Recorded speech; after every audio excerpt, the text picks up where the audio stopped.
الحمد لله رب العالمين نحمده ونستعينه ونستغفره ونؤمن به ونتوكل عليه ونعوذ بالله من شرور أنفسنا ومن سيئات أعمالنا من يهده الله فلا مضل له ومن يضلل فلا هادي له ونشهد أن لا إله إلا الله وحده لا شريك له ونشهد أن سيدنا نبينا مولانا محمدا عبده ورسوله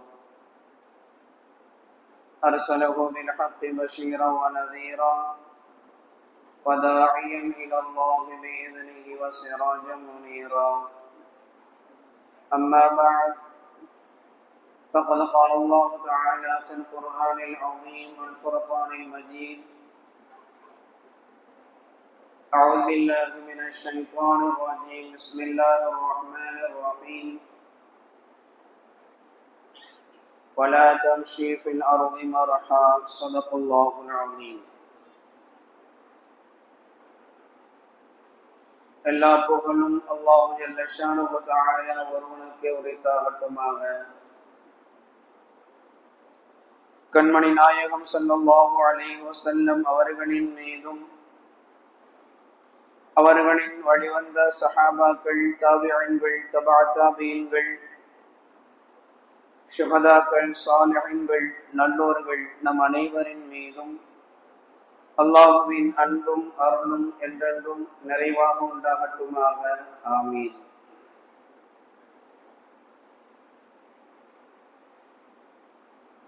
அல்லாஹ் ஜல்ல ஷானஹு தஆலா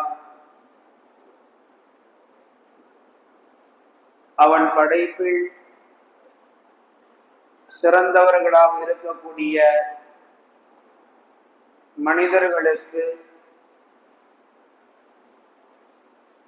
துன்யாவினுடைய இந்த உலகத்தினுடைய வாழ்க்கை மட்டும் இல்லாமல்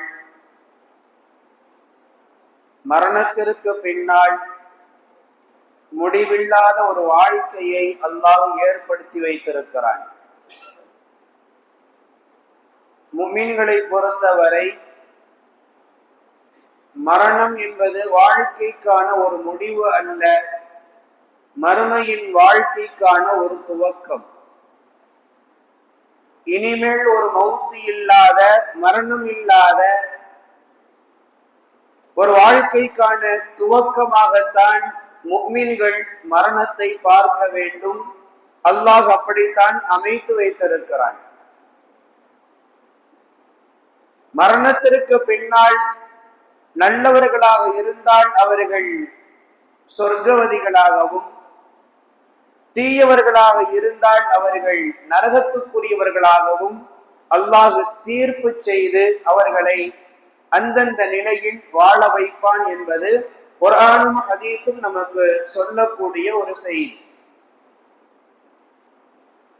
சொர்க்கத்திற்குரியவர்களாக இருக்கக்கூடியவர்கள், சுவனபதிகளாக இருக்கக்கூடியவர்களுக்கு அல்லாஹ் சொர்க்கத்திலே ஏராளமான வெகுமதிகளை தருவான் என்பது நாம் அறிந்திருக்கக்கூடிய ஒன்று. ஒரு மனிதன் விரும்பக்கூடிய உணவுகளை சாப்பிட முடியும். ஒரு மனிதனுக்கு என்ன சகல வசதிகள் தேவையோ அத்தனை வசதிகளையும் அவர்களுடைய அந்தஸ்துக்கு தக்கவாறு அல்லாஹ் சொர்க்கத்திலே எல்லா மனிதர்களுக்கும் தருவான் என்பது குர்ஆனும் சொல்லுகிறது, ஹதீஸும் சொல்லுகிறது. அந்த சுவனபதிகளாக இருக்கக்கூடிய மனிதர்களுக்கு, நல்லவர்களுக்கு அல்லாஹ் தரக்கூடிய வெகுமதிகளிலேயே மிக சிறந்த வெகுமதி என்னவென்றால், அல்லாஹ் தன்னுடைய முகத்தை அவர்கள் பார்ப்பதற்கு அனுமதிக்குதல் என்பதுதான் இருக்கக்கூடிய வெகுமதிகளிலேயே மிக சிறந்த ஒன்று. ஹதீஸ் சொல்லுகிறது, முஹம்மது ஸல்லல்லாஹு அலைஹி வஸல்லம் அவர்கள் ஹதீஸில் குறிப்பிடுகிறார்கள், சொர்க்கத்திலே இருக்கக்கூடிய மனிதர்களுக்கு அல்லாஹ் தரக்கூடிய வெகுமதிகளிலேயே மிக சிறந்த வெகுமதி தன்னை பார்க்கக்கூடிய ஒரு ஆற்றலை, ஒரு வாய்ப்பை சொர்க்கத்திலே வாழக்கூடிய அந்த நல்ல மனிதர்களுக்கு அல்லாஹ் தருகிறானே, அதுதான் மிக சிறந்த ஒன்று என்பது முஹம்மது ஸல்லல்லாஹு அலைஹி வஸல்லம் அவர்கள் சொல்லக்கூடிய வார்த்தைகள். மெய்மறந்து போவார்கள். தாங்கள் சொர்க்கத்திலே அனுபவித்த அத்தனை சுகங்களையும் கூட அந்த நேரத்தில் மறந்து அல்லாஹ்வினுடைய அந்த அற்புதமான தோற்றத்தை, முகத்தை மெய்மறந்து போய் திகைத்து போய் பார்த்து கொண்டிருப்பார்கள் என்றெல்லாம் ஹதீசுகள் சொல்லுகின்றது. அவ்வளவு பெரும் பாக்கியத்தை சொர்க்கத்தில இருக்கக்கூடிய நல்ல மனிதர்களுக்கு அல்லாஹ் தருகிறான். அந்த பெரும் பாக்கியத்தை இழக்கக்கூடிய சில மனிதர்களும் உண்டு. அல்லாஹ் தன்னுடைய முகத்தை காட்டும் பொழுது அதை பார்க்க முடியாமல் துர்பாக்கியவான்களாக இருக்கக்கூடிய சில மனிதர்கள் உண்டு. முஹம்மது ஸல்லல்லாஹு அலைஹி வஸல்லம் அவர்கள் பல்வேறு ஹதீசுகளில் மூன்று நபர்கள் என்று சொல்லி பல ஹதீசுகளில் ஸல்லல்லாஹு அலைஹி வஸல்லம் அவர்கள் வெவ்வேறு பாவங்களை செய்யக்கூடிய மனிதர்களை சொல்லி இவர்களை அல்லாஹ் பார்க்க மாட்டான், இவர்களோடு அல்லாஹ் பேச மாட்டான், இவர்களை அல்லாஹ் சுத்தப்படுத்த மாட்டான், தூய்மைப்படுத்த மாட்டான் என்றெல்லாம் ஸல்லல்லாஹு அலைஹி வஸல்லம் அவர்கள் பல நபர்களை பட்டியலிட்டிருக்கிறார்கள். ஒரு ஹதீஸில் முஹம்மது ஸல்லல்லாஹு அலைஹி வஸல்லம் அவர்கள் சொன்னார்கள், ஸலாஸத்துன் லா யுகல்லிமுல்லாஹு யௌமல் கியாமா, மூன்று மனிதர்களோடு அல்லாஹ் நாளை மறுமை நாளில் பேச மாட்டான். வலா யன்துரு இலைஹிம், அவர்களின் பக்கம் பார்க்கவும் மாட்டான். வலா யுஸக்கீஹிம், அவர்களை தூய்மைப்படுத்தவும் மாட்டான். வலஹும் அஸாபுன் அலீம், அவர்களுக்கு கடுமையான வேதனை உண்டு என்று முஹம்மது ஸல்லல்லாஹு அலைஹி வஸல்லம் அவர்கள் சொன்னார்கள். சொல்லிவிட்ட அந்த மூன்று நபர்கள் குறித்து சொல்லப்படுது. இந்த ஹதீஸை அறிவிக்கக்கூடிய அபூதர் ரலியல்லாஹு அன்ஹு அவர்கள் கேட்டாங்க, மன்ஹும் யா ரசூலல்லாஹ், அந்த மனிதர்கள் யார் என்று கேட்ட பொழுது ஸல்லல்லாஹு அலைஹி வஸல்லம் அவர்கள் சொன்னார்கள், அல் முஸ்பிலு வல் மன்னானு வல் முனஃபிகு சிலஅத்துஹு பில் ஹலஃபில் காதி. ரசூல் ஸல்லல்லாஹு அலைஹி வஸல்லம் அவர்கள் சொன்னார்கள், முதல் மனிதன் பெருமைக்காக வேண்டி தன்னுடைய ஆடையை கரண்டை காலுக்கு கீழ் அணிந்து கொண்டு வரக்கூடியவன், வீதிகளில் தெருக்களில் படக்கூடிய அளவுக்கு, பூமியில் படும் அளவுக்கு கரண்டைக்காலுக்கு கீழாக தன்னுடைய பெருமையை வெளிப்படுத்தும் விதமாக அணிந்து கொண்டிருப்பவன். இரண்டாவது மனிதனாக அவள் மன்னான், செய்த உபகாரங்களை சொல்லி காண்பிப்பவன். அடுத்தவர்களுக்கு ஏதேனும் உபகாரம் செய்தால் அதை சொல்லி காண்பிப்பவன். மூன்றாவதாக ஸல்லல்லாஹு அலைஹி வஸல்லம் அவர்கள் சொன்னார்கள், வல் முனஃபிகு சிலஅத்துஹு பில் ஹலிஃபில் காதி, பொய் சத்தியம் செய்து தன்னுடைய பொருள்களை விற்பனை செய்யும் வியாபாரி. நபி ஸல்லல்லாஹு அலைஹி வஸல்லம் அவர்கள் இந்த மூன்று நபர்களை நாளை மறுமையில் இவர்களோடு அல்லாஹ் பேச மாட்டான், பார்க்க மாட்டான், இவர்களை தூய்மைப்படுத்தவும் மாட்டான், இவர்களுக்கு வேதனை உண்டு என்று ஸல்லல்லாஹு அலைஹி வஸல்லம் அவர்கள் சொன்னார்கள். முதல் மனிதனாக ரசூலுல்லாஹ் குறிப்பிட்டது இந்த ஹதீஸில் பெருமை அடிக்கக்கூடிய மனிதனை சொன்னார்கள். உலகத்தில் இருக்கக்கூடிய மனிதர்கள் பெரும்பாலானவர்கள் பெருமை என்கிற இந்த நோய்க்கு அகப்பட்டு போய் கிடக்கிறார்கள். தன்னிடத்தில் இருக்கக்கூடிய செல்வத்தை கொண்டு பெருமை அடிக்கிறான், தன்னிடத்தில் இருக்கக்கூடிய பதவியை கொண்டு பெருமை அடிக்கிறான், அல்லது உலகத்தில் ஏதோ ஒரு காரணங்களை முன்வைத்து பெருமையோடு நடந்து கொள்ளக்கூடியவர்கள், பிற மனிதர்களுக்கு மத்தியிலே பெருமை பாராட்டக்கூடியவர்கள் இன்றைக்கு நிறைய மனிதர்கள் இருக்கிறார்கள். சிலர்கள் வெளிப்படுத்தி சொல்லுவார்கள், சிலர்கள் உள்ளத்திலேயும் அந்த பெருமையோடு நடந்து கொள்வார்கள். இந்த ஹதீஸ் இரண்டு மனிதர்களையுமே கண்டிக்கிறது. வெளிப்படையில் பெருமையோடு அகம்பாவத்தோடு நடந்து கொள்ளக்கூடிய மனிதனையும் கண்டிக்கிறது. அதே சமயம் உள்ளத்திலே பெருமையோடு இருக்கக்கூடிய மனிதனையும் நபி ஸல்லல்லாஹு அலைஹி வஸல்லம் அவர்கள் கண்டிக்கிறார்கள். இன்னொரு ஹதீஸில் ரசூலுல்லாஹ் சொன்னார்கள், லா யதுகுலுன் நார அஹதுன் ஃபீ கல்பிஹி மிஸ்கால ஹப்பத்தின் ஹர்தலின் மின் ஈமான். ஒரு மனிதன் நரகம் நுழைய மாட்டான், ஒரு மனிதன் நரகத்திற்கு போக மாட்டான். எந்த மனிதன் என்றால், எந்த மனிதனின் உள்ளத்தில் கடுகளவு ஈமான் இருக்குமோ அந்த மனிதன் நரகத்திற்குள் நுழைய மாட்டான். நபி ஸல்லல்லாஹு அலைஹி வஸல்லம் அவர்கள் சொன்னார்கள், அடுத்து வலா யதுகுலுல் ஜன்னத அஹதுன் ஃபீ கல்பிஹி மிஸ்காலு ஹப்பத்தின் ஹர்தலின் மின் கிப்ரியா. ஒரு மனிதன் சொர்க்கம் நுழைய மாட்டான். எந்த மனிதன் என்றால், எந்த மனிதனின் உள்ளத்தில் கடுகளவு பெருமை இருக்குமோ அந்த மனிதன் சொர்க்கத்திற்குள் நுழைய மாட்டான். நபி ஸல்லல்லாஹு அலைஹி வஸல்லம் அவர்கள் சொன்ன வார்த்தை. பெருமை என்பது வெளிப்படுத்தி காண்பிக்கக்கூடிய மனிதனுக்குத்தான் நரகம் என்கிற அர்த்தம் அல்ல. உள்ளத்தின் அளவில் கூட ஒரு மனிதன் தன்னுடைய காசு பணங்களை கொண்டோ, தன்னுடைய பதவியை கொண்டோ, அல்லது வேறு ஏதேனும் ஒன்றை கொண்டு ஒருவன் பெருமையாக நடந்து கொண்டால், காண்பித்துக் கொண்டால், அல்லது பிற மனிதர்களுக்கு மத்தியிலே சேர்ந்திருக்கும் பொழுது தனக்குள் ஒரு பெருமையை ஏற்படுத்தி கொண்டு, உள்ளத்தின் அளவில் பெருமையை ஏற்படுத்தி கொண்டிருந்தாலும் கூட அந்த மனிதனும் சொர்க்கம் நுழைய மாட்டான். நபி ஸல்லல்லாஹு அலைஹி வஸல்லம் அவர்கள் சொன்ன வார்த்தை, அவனுடைய உள்ளத்தில் கடுகளவு பெருமை இருந்தால். உள்ளத்தை குறிப்பிட்டு சொல்லுகிறார்கள். வெளிப்படையில காண்பிக்கிறது என்பது இன்னொரு ரகம், உள்ளத்திற்குள் பெருமையோடு நடந்து கொள்வது என்பது இன்னொரு ரகம். நபி ஸல்லல்லாஹு அலைஹி வஸல்லம் அவர்கள் இங்கு குறிப்பிடுவது, உள்ளத்தில் அந்த பெருமையோடு நடந்து கொள்ளக்கூடிய மனிதனுக்கு சொர்க்கம் ஹராம், சொர்க்கத்திற்குள் நுழைய முடியாது என்று நபி ஸல்லல்லாஹு அலைஹி வஸல்லம் அவர்கள் சொல்லுகிறார்கள். ஏனென்றால் பெருமை என்பது அல்லாஹ்வுக்கு மட்டுமே உரித்தான ஒன்று. நிறைய ஹதீஸ்கள் சொல்லுகிறது, அல்லாஹ்வுக்கு மட்டுமே உரித்தான ஒன்று பெருமை. அந்த பெருமையை தன்னுடைய அடியார்கள் எடுத்துக் கொள்வதை அல்லாஹ் ஒரு பொழுதும் விரும்புவது கிடையாது, ஒரு பொழுதும் ஆசைப்படுவது இல்லை.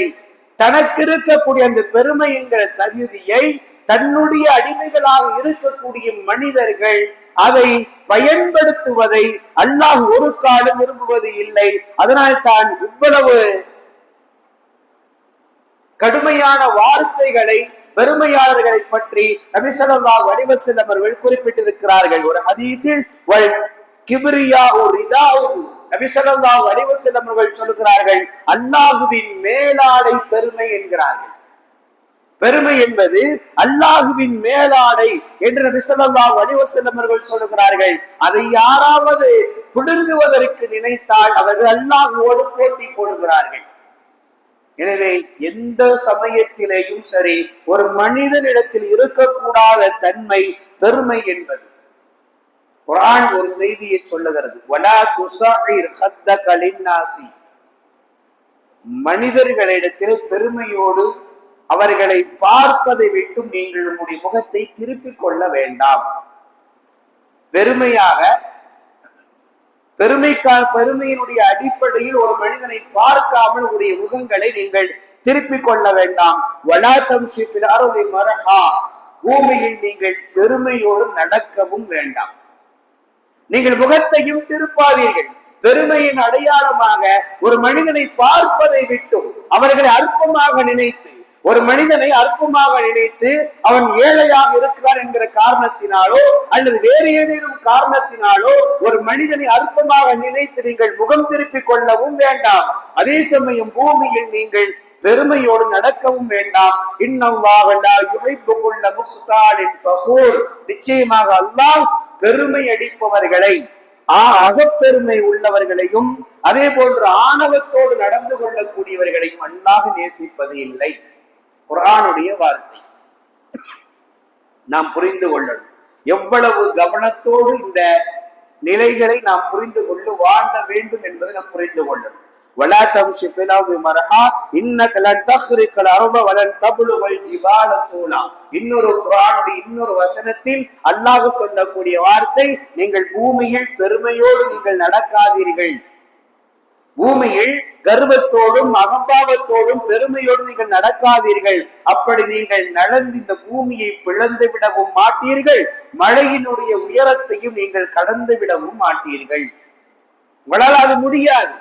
எனவே நீங்கள் ஏன் பூமியில இவ்வளவு பெருமையோடு நீங்கள் நடக்க வேண்டும் என்று குர்ஆன் கண்டிக்கிறது. எனவே பெருமையோடு நடக்கக்கூடிய மனிதர்களை கண்டு அல்லாஹ் நாளை மறுமையில் அவர்களோடு பேசுவதில்லை, அவர்களோடு அவர்களை பார்ப்பதும் இல்லை, அவர்களை தூய்மைப்படுத்துவதும் இல்லை. இந்த அளவுக்கு கடுமையான வார்த்தைகள் ஹதீசுகள்ல உண்டு. எந்த அளவுக்கு பெருமையாளர்களை கண்டு அல்லாஹ் கோபப்படுகிறான் என்றால், பெருமை அடிக்கக்கூடியவர்களை கண்டு, ஆணவம் கொள்பவர்களை கண்டு அல்லாஹ் எந்த அளவுக்கு கோபப்படுகிறான் என்றால், ஒரு ஹதீஸில் முஹம்மது ஸல்லல்லாஹு அலைஹி வஸல்லம் அவர்கள் சொல்லுகிறார்கள், யத்வில்லாஹு அஸ்ஸ வஜல்ல ஸமாவாதி யௌமல் கியாமா, கியாமத் நாளில் வானங்களையும் பூமியையும் அல்லாஹ் சுருட்டி, சும்ம யഖுதுஹுன்ன பியதில் யும்னா, வலது கையில் அந்த வானங்களையும் பூமியையும் வைத்துக் கொண்டு, சும்ம யகூல், அல்லாஹ் கேட்பான், அனல் மலிக்கு, நான் தான் அரசன், நான் தான் அரசன், ஐனல் ஜப்பாரூன் ஐனல் முத்தகப்பிரூன், பூமியிலே அகம்பாவத்தோடு நடந்து கொண்டவர்கள், அதே போன்று பெருமை எடுத்துக் கொண்டு திருந்தவர்கள் எல்லாம் எங்கே? அல்லாஹ் கேட்பான், ஐனல் முத்தகப்பிரூன், பெருமையாளர்கள் எங்கே? பூமியிலே பெருமை எடுத்துக் கொண்டிருந்தார்களே அவர்கள் எல்லாம் எங்கே? நபி ஸல்லல்லாஹு அலைஹி வஸல்லம் அவர்கள் மீண்டும் சொல்லுகிறார்கள், பிறகு அல்லாஹ் அந்த பூமியையும் வானங்களையும் என்னுடைய இடது கையில் வைத்துக் கொண்டு மீண்டும் அல்லாஹ் கேட்பான், அனல் மலிக்கு, நான் தான் அரசன், ஐனல் ஜப்பாரும் ஐனல் முத்தகப்பிரூன், அகம்பாவத்தோடு பூமியிலே திரிந்தவர்கள் எங்கே? பெருமை எடுத்துக் கொண்டிருந்தவர்கள் எல்லாம் எங்கே என்று அல்லாஹ் கேட்பான். நபி ஸல்லல்லாஹு அலைஹி வஸல்லம் அவர்கள் சொல்லுகிறார்கள் என்றால், எந்த அளவுக்கு அல்லாஹ்வை கோபப்படுத்தக்கூடிய ஒரு தன்மைதான் நாம் பெருமை கொள்ளுதல் என்பது. அதனால் நம்முடைய வாழ்க்கையில் அந்த தன்மை என்பது எந்த சூழ்நிலையிலையும் வரக்கூடாது. இன்னொரு மனிதனை தாழ்வாக பார்க்குதல் என்பது எந்த நிலையிலையும் ஏற்படக்கூடாது. அவர்கள் ஏழைகளாக இருந்தாலும் சரி, அவர்கள் பாவிகளாக இருந்தாலும் சரி, அவர்கள் தொழுகாதவர்களாக இருந்தாலும் சரி, அவர்கள் நோன்பு வைக்காதவர்களாக இருந்தாலும் சரி, இபாதத்துகளில் குறைவுள்ளவர்களாக இருந்தாலும் சரி, அவர்களை தாழ்வாக பார்க்க வேண்டும் என்று மார்க்கம் ஒருபொழுதும் சொல்லித் தரவில்லை. அவர்களுடைய நிலை குறித்து அவர்களுக்கும் அல்லாஹ்வுக்கும் உள்ள ஒன்று, நம்முடைய நிலை குறித்து நமக்கும் அல்லாஹ்வுக்கும் உள்ள ஒன்று. எனவே அடுத்தவர்களை பார்க்கும் பொழுது மனிதர்களாகவே பார்க்க வேண்டும், அவர்களை நம்மோடு சமமானவர்களாகவே பார்க்க வேண்டுமே தவிர எந்த சமயத்திலேயும் உயர்வு தாழ்வுகள் பார்த்து, அவனை விட செல்வத்தால் நான் உயர்ந்தவன், அவனை விட நான் பதவியால் நான் உயர்ந்தவன், அவனை விட எனக்கு சில பொறுப்புகள் இருக்கிறது, எனவே அதன் அடிப்படையில் நான் உயர்ந்தவன் என்று தன்னைத்தானே பெருமை எடுத்துக் கொள்வது அல்லது பெருமையோடு நடந்து கொள்வதை அல்லாஹ் ஒருபொழுதும் விரும்புவது இல்லை. அப்படி நடக்கக்கூடிய மனிதர்களுக்கு நாளை மறுமையில் அவனுடைய பார்வையை காண்பிப்பதும் கிடையாது என்பது ஹதீசுகள் அழுத்தமாக சொல்லுகிறது. எனவே மிகுந்த கவனத்தோடு நாம் இருக்க வேண்டும். அடுத்து ஸல்லல்லாஹு அலைஹி வஸல்லம் அவர்கள் குறிப்பிட்ட இன்னொரு மனிதன், வல் மன்னான், செய்த உபகாரங்களை சொல்லி காண்பிப்பவன். அடுத்தவங்களுக்கு ஏதாவது உதவிகள் செய்தால், ஏதோ ஒரு கஷ்டத்துல இருப்பாங்க, உதவி செய்தால் சொல்லி காண்பிப்பது, என்னாலதான் அவை முன்னேறினான், நான் செஞ்சு கொடுத்தேன், நான் ஏற்பாடு செஞ்சேன், நான் தான் உதவி செய்தேன், நான் தான் பணம் வாங்கி கொடுத்தேன், ஏதோ ஒன்று உதவிகள் செய்தேன் என்று சொல்லி அடுத்தவர்களிடத்திலே சொல்லி சொல்லி காண்பிக்க கூடியவன், செய்தது நன்மையாக இருந்தாலும் சரி, அடுத்தவர்களிடத்திலே சொல்லி காண்பிப்பதை அல்லாஹ் விரும்புவது கிடையாது. நாம் செய்தது நன்மைதான், ஆனால் அந்த நன்மையை கூட அடுத்தவர்களிடத்திலே சொல்லி காண்பிக்கும் பொழுது அந்த நன்மையும் பாவமாக மாறி போகிறது. அல்லாஹ் விரும்புவது என்பது கிடையாது. அப்படி செய்யக்கூடிய மனிதனுக்கு எவ்வளவு கடுமையான வார்த்தைகள் உண்டு.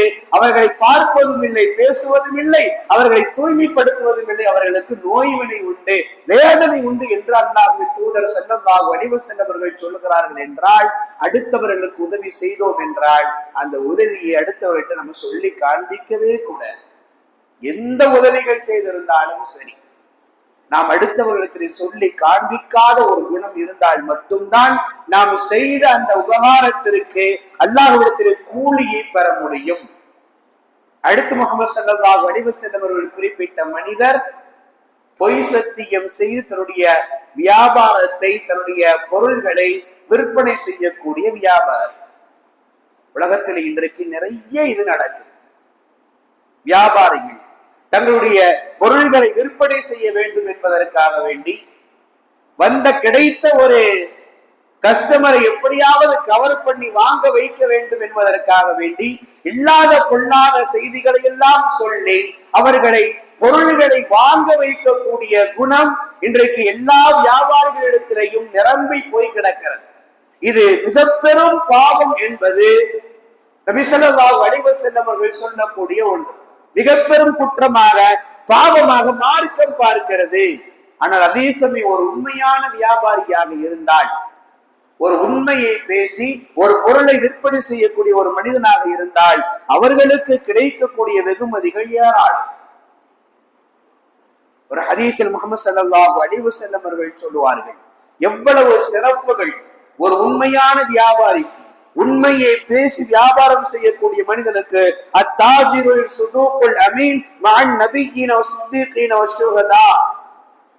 உண்மையான வியாபாரிக்கு, நம்பிக்கைக்குரிய வியாபாரிக்கு நாளை மறுமையில் அவர்கள் நபிமார்களோடு இருப்பார்கள், சித்தீகீன்கள் உண்மையாளர்களோடு இருப்பார்கள், ஷஹீதுகளோடு அவர்கள் இருப்பார்கள்.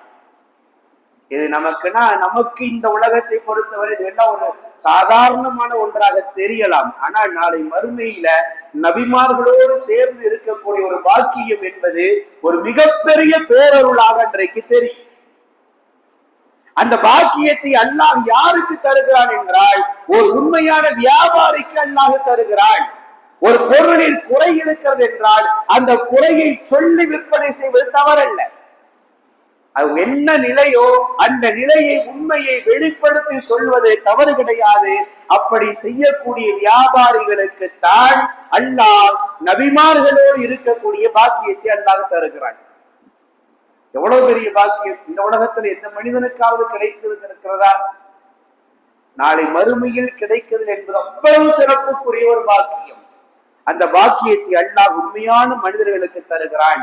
ஆனால் இது இல்லாமல் பொய் சொல்லி வியாபாரம் செய்தோம் என்றால் அந்த பொய்யின் தீமை எங்கு கொண்டு போய் ஒரு மனிதனை சேர்க்கும் என்றால், நபி ஸல்லல்லாஹு அலைஹி வஸல்லம் அவர்கள் சொல்லுகிறார்கள், வைன்னல் கதிப யஹ்தீல் ஃபுஜூர். நிச்சயமாக பொய் சொல்லுதல் என்பது பாவங்களின் பக்கம், பாவங்களினுடைய வாசலை அவனுக்கு திறந்து வைத்துவிடும். பாவத்தின் பக்கம் அவன் போவான். வைன்னல் ஃபுஜூர யஹ்தீல் அன்னார். அந்த பாவம் எங்கு கொண்டு போய் இந்த மனிதனை சேர்க்கும் என்றால் நரகத்திலே கொண்டு போய் சேர்க்கும். பொய் பாவத்தின் பக்கம் அழைத்து செல்லும், அந்த பாவம் நரகத்திலே கொண்டு போய் சேர்க்கும். முஹம்மது ஸல்லல்லாஹு அலைஹி வஸல்லம் அவர்கள் சொல்லுகிறார்கள். எனவே நாம் மிகுந்த கவனத்தோடு இருக்க வேண்டும்.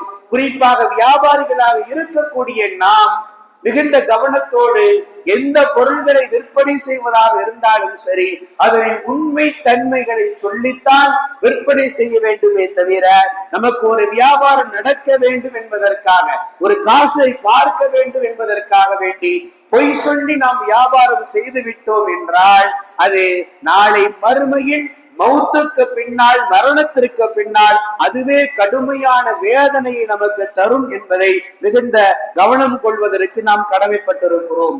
அடுத்து முஹம்மது ஸல்லல்லாஹு அலைஹி வஸல்லம் அவர்கள் இன்னொரு ஹதீஸில் குறிப்பிட்ட வேறு சில மனிதர்கள், நாளை மறுமையில் அல்லாஹ் அவர்களை பார்க்காத மனிதர்கள்.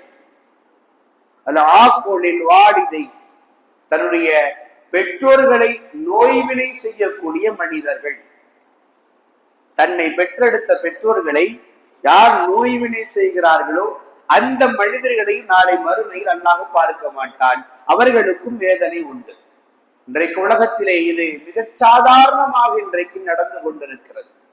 தன்னை பெற்றெடுத்த பெற்றோர்களை பராமரிப்பது இல்லை, பாதுகாப்பது இல்லை, அவர்களுக்கு தேவையான சகல வசதிகளையும் ஏற்படுத்தி கொடுப்பது இல்லை.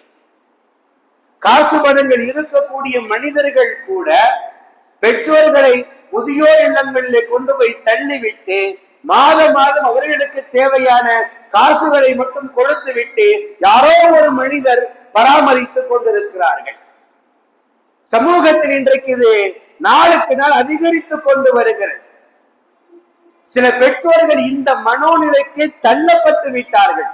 எந்த மனோநிலைக்கு என்றால், குடும்பத்தில் இருந்தால் பிள்ளைகள் தன்னை சரியாக பார்ப்பது இல்லை என்பதனால் பல்வேறு நோய்வினைக்கும் தீங்குகளுக்கும் அவர்கள் ஆளாகக்கூடிய ஒரு சூழ்நிலை உருவாகிறது. எனவே பெற்றோர்களை ஒரு நிலையில் என்னை எங்கேயாவது ஒரு முதியோர் இல்லத்துல கொண்டு போய் சேர்த்து விடு என்று சொல்லக்கூடிய அளவிற்கு, அவர்களே கேட்கக்கூடிய அளவிற்கு பிள்ளைகளுடைய நிலைகள் இன்றைக்கு மிக மோசமாக மாறி இருக்கிறது. சமூகத்தை இன்றைக்கு பரவலாக பரவி கொண்டு வருகிறது. இன்றைக்கு மிக வேகமான இந்த உலகத்துல பார்க்க முடியாது என்கிறான். பிள்ளைகளும் சரி, மகள்களும் சரி, மகன்களும் சரி, பார்ப்பது இல்லை, பார்க்க முடியாது என்கிறார்கள். சாதாரணமாக நானும் வேலைக்கு போறேன், அவரும் வேலைக்கு போறார், பிள்ளைகள் எல்லாம் ஸ்கூலுக்கு போயிடுறாங்க, இருந்து பராமரிக்கிறதுக்கு பார்க்கறதுக்கு யாரும் இல்லை, அதனால அவங்களுக்கு நன்மை எதுவோ அதை நாங்க செய்கிறோம் என்கிற வாதங்களை பேசி இன்றைக்கு நிறைய பெற்றோர்களை கொண்டு போய் தள்ளி விடுகிறார்கள். குர்ஆனும் ஹதீஸும் எவ்வளவு ஆழமாக சொல்லுகிறது என்றால், அல்லாஹ்வுக்கு அடுத்தபடியாக ஒரு மனிதர்களுக்கு நன்றி செலுத்த வேண்டும் என்றால் ஒரு மனிதன் தன்னுடைய பெற்றோர்களுக்குத்தான் நன்றி செலுத்தும். நிறைய குர்ஆனுடைய ஆயத்துகள் எங்கெல்லாம் அல்லாஹ்வுக்கு இணை வைக்காதீர்கள், அல்லாஹ்வுக்கு கட்டுப்பட்டு நடங்கள் என்று சொல்லக்கூடிய இடங்களில் எல்லாம் பெரும்பாலான இடங்களில் அல்லாஹ் இதை சொல்லிவிட்டு அடுத்து அல்லாஹ் சொல்லக்கூடிய வார்த்தை, உங்களின் பெற்றோர்களுக்கு நீங்கள் உபகாரம் செய்யுங்கள். பல இடங்களில் குர்ஆன் சொல்லுகிறது. பெற்றோர்களுடைய வார்த்தைகளை உன்னிப்பாக கவனியுங்கள். அவர்களை நீங்கள் சீ என்ற ஒரு அவமரியாதையான வார்த்தைகளை கூட நீங்கள் அவர்களை பார்த்து சொல்ல வேண்டாம். குர்ஆன் சொல்லக்கூடிய ஏராளமான செய்திகள், அவ்வளவு வலுவாக பெற்றோர்களை பற்றி குர்ஆன் ஹதீஸும் பேசுகிறது. ஆனால் இன்றைக்கு சமூகத்தின் நிலை மாறிக்கொண்டு வருகிறது. எங்கோ ஒரு இடத்தில் யாரோ ஒரு மனிதன் காசு கொடுத்து பார்க்க வைக்கக்கூடிய அளவிற்கு இன்றைக்கு பெற்றோர்கள் ஒரு பொருளாக மாற்றப்பட்டு இருக்கிறார்கள் என்பதுதான் மிகவும் வேதனையிலும் வேதனையானவை. நபி ஸல்லல்லாஹு அலைஹி வஸல்லம் அவர்கள் கண்டிக்கிறார்கள். இப்படி வேதனை செய்யக்கூடிய மனிதனுக்கு நாளை மறுமையில் வேதனை உண்டு. அல்லாஹ் அவர்களை பார்க்கவும் மாட்டான், அவர்களோடு பேசவும் மாட்டான். ரசூலுல்லாஹ்வுடைய வார்த்தைகள். அடுத்து, வல் மர்அத்துல் முதரஜ்ஜிலத்து, பெண்ணை போன்று ஒப்பனை செய்து கொள்ளக்கூடிய ஆண்கள், ஆணை போன்று ஒப்பனை செய்து கொள்ளக்கூடிய பெண்கள், ஆண்களை போன்று இன்றைக்கு நிறைய அப்படித்தான் மாறிக்கொண்டு வருகிறது. இன்றைக்கு இருக்கக்கூடிய நவீன உலகத்தில் பெண்கள் ஆண்களை போன்று ஆடைகள் அணிகிறார்கள், ஆண்களை போன்று ஒப்பனை செய்து கொள்கிறார்கள். எப்படியெல்லாம் தங்களை மாற்றிக்கொள்ள முடியுமோ, ஆணும் பெண்ணும் சமம் என்கிற வார்த்தைகளை சொல்லிக் கொண்டு ஆடைகளிலேயும் நடைமுறைகளிலேயும் பல்வேறு இடங்களில் ஆண்களை போன்று பெண்களும் அவர்களுக்கு தோதுவாக ஒப்பனை செய்து கொள்ளக்கூடிய, தங்களை அலங்கரித்துக் கொள்ளக்கூடிய, அலங்காரம் செய்து கொள்ளக்கூடிய நிலைகள் உருவாகி இருக்கிறது. இவர்களை குறித்தும் ஸல்லல்லாஹு அலைஹி வஸல்லம் அவர்கள் கண்டித்து சொல்கிறார்கள், நாளை மறுமையில் இந்த மனிதர்களோடும் அல்லாஹ் பார்ப்பதும் இல்லை, பேசுவதும் இல்லை. முஹம்மது ஸல்லல்லாஹு அலைஹி வஸல்லம் அவர்கள் சொல்லக்கூடிய அடுத்த மனிதர்கள், வல் மலிக்குன் கல்லாப், பொய் சொல்லக்கூடிய அரசன். அவன் நாட்டினுடைய அரசன், அவன் பொய் சொல்ல வேண்டிய அவசியம் இல்லை. அவனுக்கு அவனுடைய வார்த்தைகளுக்கு கட்டுப்படுவதற்கு ஏராளமான மனிதர்கள் உண்டு. அவ்வளவு பெரிய ஒரு தகுதியில் இருந்து கொண்டும் ஒரு மனிதன் பொய் சொல்லுகிறான் என்றால், ஒரு அரசன் பொய் சொல்லுகிறான் என்றால், அந்த பொய் சொல்லக்கூடிய அரசனை அல்லாஹ் நாளை மறுமையில் வேதனை செய்வான். அவர்களோடு பேச மாட்டான், அவர்களுக்கு கடுமையான வேதனை உண்டு. நபி ஸல்லல்லாஹு அலைஹி வஸல்லம் அவர்கள் சொல்கிறார்கள், வஆயிலுன் முஸ்தக்பிருன், பெருமை அடித்துக் கொள்ளக்கூடிய ஏழைகள். பொதுவாகவே பெருமை அல்லாஹ்வுக்கு பிடிக்காது. பொதுவாக அவர் ஏழையாக இருந்தாலும் சரி, பணக்காரனாக இருந்தாலும் சரி, பெருமை அடிக்க கூடாது, பெருமையோடு நடந்து கொள்ளவும் கூடாது என்பது பொதுவான ஒன்று. ஆனால் அதே சமயம் இப்படி ஒரு செய்தியும் ரசூல் ஸல்லல்லாஹு அலைஹி வஸல்லம் அவர்கள் சொல்கிறார்கள், பெருமை அடிக்கக்கூடிய ஏழை, ஏழைக்கு பெருமை அடிப்பதற்கு தகுதியே கிடையாது. காரணம், அவனுக்கு வழி இல்லை. சாப்பிடுவதற்கு, பெருமை எடுத்துக் கொள்வதற்குண்டான எந்த விதமான தகுதியும் அவனுக்கு இல்லை. வறுமையில் இருக்கிறான், ஏழையாக இருக்கிறான். அப்படி ஏழையாக இருக்கக்கூடிய ஒரு மனிதன் பெருமையோடு நடந்து கொள்கிறான் என்றால், பெருமை அடிக்கிறான் என்றால், அவனை பற்றி நபி ஸல்லல்லாஹு அலைஹி வஸல்லம் அவர்கள் சொல்கிறார்கள், அந்த மனிதனுக்கு நாளை மறுமையில் அல்லாஹ்வுடைய பார்வை கிடைக்காது, அல்லாஹ் அவனோடு பேசவும் மாட்டான், கடுமையான வேதனைகள் அந்த மனிதனுக்கு உண்டு. நபி ஸல்லல்லாஹு அலைஹி வஸல்லம் அவர்கள் சொல்கிறார்கள். அடுத்து ஸல்லல்லாஹு அலைஹி வஸல்லம் அவர்கள் சொல்லக்கூடிய இன்னொரு மனிதன், வரஜுலுன் பாயா இமாமன் லா யுபாயிஹு இல்லா லிதுன்யா. ஒரு மனிதன் தன்னுடைய தலைவரோடு பழகுகிறான். தன்னுடைய தலைவரோடு, சமுதாயத்தின் தலைவர் அல்லது மகல்லாவின் தலைவர் அல்லது ஒரு கட்சியின் தலைவர், ஒரு இயக்கத்தின் தலைவர், ஏதோ ஒன்று வைத்துக் கொள்ளுங்கள். தன்னுடைய தலைவரோடு யாரோ ஒருவரை அவன் தன்னுடைய வழி தோழராக எடுத்துக் கொண்டிருக்கிறானே, அந்த மனிதரோடு இவன் பழகுகிறான், நெருக்கமாக ஆகிறான். எதற்காக வேண்டி என்றால்,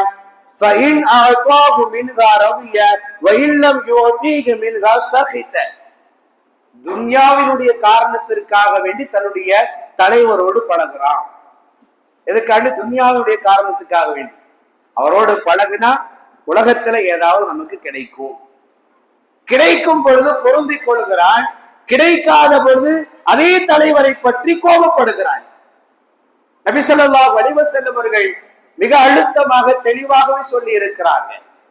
அந்த தலைவரிடத்துல இருந்து ஏதாவது துன்யாவினுடைய நலவுகள் வருகிறது என்றால், ஒன்று பதவியாக இருக்கலாம், பணமாக இருக்கலாம், ஏதோ ஒன்று வருகிறது என்றால் அந்த தலைவரை புகழ்ந்து பேசுகிறான், அந்த தலைவரை பாராட்டுகிறான், அந்த தலைவரோடு இருக்கிறான்.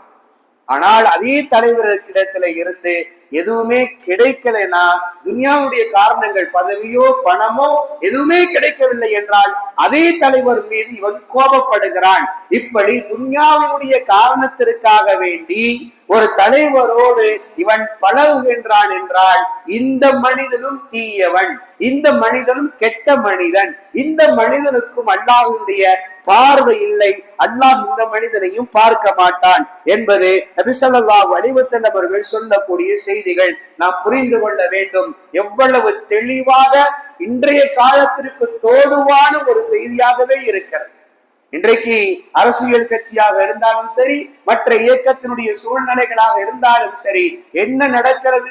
சமுதாயத்திற்காக வேண்டி ஒன்று கூடுதல் என்பதை விட துன்யாவினுடைய காரணத்திற்காக வேண்டித்தான் ஒன்று கூடல்கள் அதிகமாக இருக்கிறது. பதவிகள் கிடைக்கும் பொழுது, பணம் கிடைக்கும் பொழுது அதே தலைவரை புகழ்ந்து பேசுகிறார்கள். கிடைக்காத பொழுது வெளியில வந்து இன்னொரு இயக்கத்தையோ கட்சியையோ ஏதோ ஒன்று ஆரம்பித்துக் கொள்கிறார்கள், அந்த தலைவரை திட்டி பேசுகிறார்கள். இதுவெல்லாம் பரவலாக நடக்கிறது. நபி ஸல்லல்லாஹு அலைஹி வஸல்லம் அவர்கள் இப்படி துன்யாவினுடைய காரணத்திற்காக, உலகத்தின் காரணத்திற்காக ஒரு தலைவரோடு பழகக்கூடியவரை ஸல்லல்லாஹு அலைஹி வஸல்லம் அவர்கள் தீய மனிதனாக, கெட்ட மனிதனாக ஸல்லல்லாஹு அலைஹி வஸல்லம் அவர்கள் குறிப்பிட்டிருக்கிறார்கள். எனவே நாம் சொன்ன அத்தனை மனிதர்களும், இதுவரை நாம் சொன்ன அத்தனை மனிதர்களும் நபி ஸல்லல்லாஹு அலைஹி வஸல்லம் அவர்கள் பல ஹதீஸ்கள்ல சொன்ன வார்த்தைகள். ஒரே ஹதீஸ்ல குறிப்பிட்ட இத்தனை மனிதர்கள் இல்லை, பல ஹதீஸ்கள்ல இன்னும் குறிப்பிட்ட நிறைய மனிதர்கள் உண்டு. பல ஹதீஸ்களில் குறிப்பிட்ட மனிதர்கள், இவர்கள் எல்லோருக்கும் நாளை மறுமை நாளில் அல்லாஹ்வை பார்க்கக்கூடிய அந்த பாக்கியமும் கிடைக்காது. அல்லாஹும் இவர்களை பார்க்கவும் மாட்டான். அல்லாஹுவோடு பேசக்கூடிய பாக்கியமும் இல்லை. இவர்களை அல்லாஹ் தூய்மைப்படுத்தவும் மாட்டான்.